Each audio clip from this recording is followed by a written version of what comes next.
Welcome to Papa Duke's Bedtime Stories. Thank you for joining me tonight. I am Duke Pierce Reed, and I am the author and narrator of this story. Before we begin, tell me in the comments where you are joining me from tonight. Your presence inspires my imagination. There are always new stories to write. If this story captivates you, like, share, and subscribe to this channel. Every interaction keeps the creative fires burning in me, and I thank you in advance. Now, let this tale unfold. Episode 4, Bedlam, a Wychwood Ghost Story. 1810, Madras, India.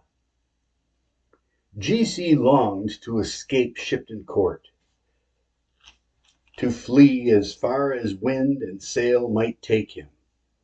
The walls had grown close, the corridors oppressive with whispers. His brother John, now Sir John, lord of the manor in his own right, had sunk into a melancholy from which there seemed no waking. The old house was steeped in its own contagion of dread, a darkness that seemed to press upon the living, eager to pull them down among the dead. G.C. feared that if he stayed another month he would be devoured whole. His salvation came in the form of love, in M.J. She was the daughter of Sir Hungerford Hoskins of the Royal Academy of Music, well-bred and willful, with a defiant grace that delighted him. From childhood she had despised her given name, Maria Jane, and reinvented herself as M.J. He admired that, her audacity, her self-invention, as he preferred his own initials to the cumbersome George Compton.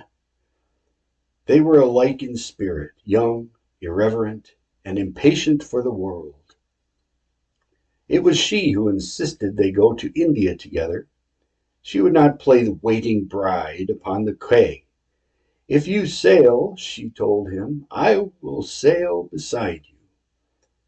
And so it was decided.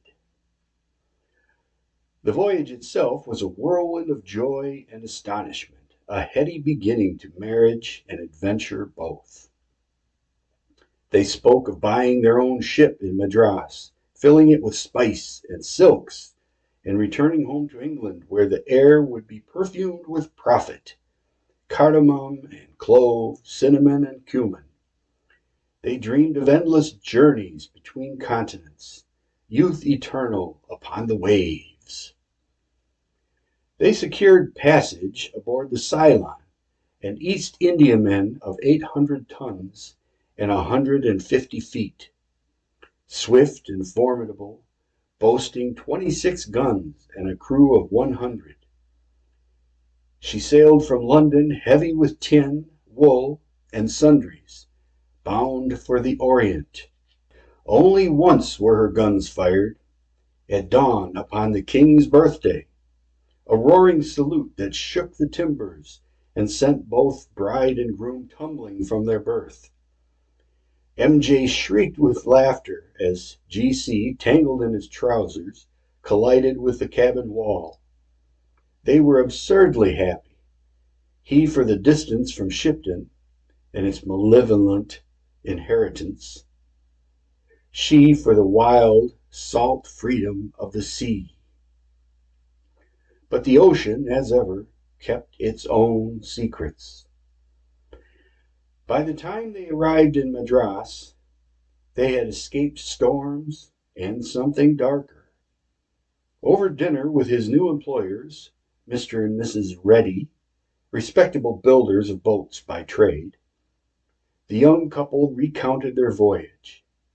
They dined cross-legged upon the bright tapestry, the scent of cinnamon and cardamom mingling with the warm night air that drifted in from the Bay of Bengal. "Oh, it was a strange and wondrous sight," G.C. said, hands describing invisible constellations. The sea itself glowed, a light without flame, a mirror for the stars above. MJ's eyes sparkled. It was as if we drifted into a crystal globe. Stars above and below. The world turned inside out. Their host smiled at the romance of it, but the Englishman's tone changed as he went on. We expected sunrises and tempests, GC said, not mutiny. Mr. Reddy set down his tea. Mutiny? Well, near enough to make the blood quicken, he admitted with a nervous laugh. Oh, that dreadful man, said MJ. The Reddys waited, breathless. Well, beyond Madagascar, GC said, the winds died. The sea was a pane of glass. Then dolphins, scores of them, breaking the surface as if the sea itself were laughing. But his smile faded. The crew grew restless. They said a woman aboard was bad luck. One man in particular, said MJ, her voice cold as steel, Pico Taylor. Yes, Taylor, a brute, obsessed with my wife. He blamed the calm and the dolphins upon her, said she'd bewitched the ship and should be thrown overboard. And you too, she added softly, a faint smile that never reached her eyes. Daggers drawn, we stood back to back, GC said, while Taylor and his friends came on with swords. Mrs. Reddy gasped. You fought him? Like a wildcat, said GC proudly. My wife with a dagger, I with my father's cutlass. He mimed the thrust and parry. He had me to the rail when, by providence, a rogue wave struck, and over he went. MJ's expression darkened. Not a wave, she murmured. My wife believes, said GC with a laugh that didn't quite hide his unease, that Poseidon himself reached up for Taylor. Not Poseidon, she said, her eyes far away. A sea witch. I saw her. Hair like black seaweed, skin white as bone, and her mouth, she shuddered, open in a scream. The Reddys stared. Mrs. Reddy at last found her voice. There are many things in this world not meant for reason. Mr. Reddy forced a laugh. Perhaps only a shark taking supper. But GC said nothing. His grandmother's tales returned to him, the vengeful princess who had sworn her hatred upon his bloodline. Could it be that she had followed him, even here? That the witch's grasp had not been meant for Taylor, but for him, and he had escaped her by mere accident? The thought haunted him long after. 1895, London. Emily awoke strapped to a bed. For a moment she did not know where she was. The air was stale, heavy with pipe smoke and carbolic. The door opened, and Professor Wickens entered, puffing at his pipe, his ruddy face haloed by the smoke. How do you feel, Lady Emily? He asked, voice oozing false concern. He beckoned a nurse, who unfastened the straps with well-practiced indifference. Emily sat up, trembling. Her wrists were bruised, her back sore, her mind full of fog. What happened? Nothing serious this time, Wickens replied lightly. You must rest. I've arranged for you to leave tomorrow. Her heart lifted. Home? Truly? He smiled, the kind of smile that hid its teeth. Indeed. You shall have nurses to attend to you. Young, loyal. Outside the door, the matron's heels squeaked in protest. Wickens ignored her. Prepare yourself for morning, and do behave, he said, leading Emily past the day room, where Tink sat by the window, staring into the dark glass beyond the mews. that other window where shadows gathered.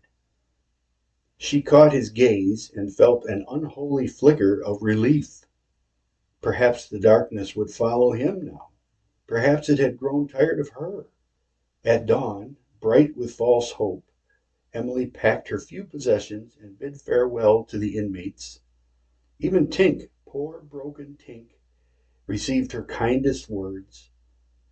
But when she stepped out through the back door of Fairheather into Union Mews, she saw not her family's carriage, but a black wagon hitched to a gray yearling. Two rough men stood waiting, their faces too familiar. "In here, m'lady," said one, offering a hand. She recoiled. "Where is my coachman?" The men exchanged grins. "Taken ill," said the other. "No worry. We'll have you safe as a pea in a pod." Their laughter was coarse and hollow. Before she could speak again, she was seized, pushed inside, and the iron bolt slid shut. She clung to the barred window, staring up at the asylum facade. Tink was there, watching as the window lurched forward. Their fates had traded places. Down Oxford Street they went, then the Strand, then Whitehall. Her heart thundered as she realized the direction, not home, but south, toward the river. "No," she whispered, "please, no." Her pleas grew louder as the wagon rattled over Westminster Bridge, but passers-by only sneered or laughed. All London knew where such wagons went, across the bridge to the iron gates and screaming halls of Bedlam Royal Hospital. Bedlam. The wagon halted. The director awaited her there. Draped in crimson vestments, his expression one of devout satisfaction. "Welcome, your ladyship," he said, as if blessing a sacrifice. Around her the courtyard teemed with the damned, the shrieking, the raving, the broken. A woman exposed herself to the sun, and two men batted dead butterflies with wooden paddles. Emily's mind reeled, and in an upper window she saw it, the ghostly face, pale and watching. The wraith, waiting. "Help me!" she cried, and felt the sting of a needle. The world went black. End of episode 4. I hope this episode of Bedlam, a Wychwood Ghost Story, has enthralled you, dear listener, and brings you back for the next. Were you surprised by the plot twists? Or did you expect something altogether different? Share your thoughts below. The comments are always helpful, and I really do enjoy reading them. If this Wychwood Ghost Story captivates you, please like and subscribe to Papa Duke's Bedtime Stories for more, written and narrated by me, Duke Pierce Reed. You can purchase digital copies of most of my books online, from Apple Books, Amazon Kindle, Barnes & Noble, Nook, Kobo Rakuten, and dozens of fine online shops worldwide. Thank you for joining me tonight.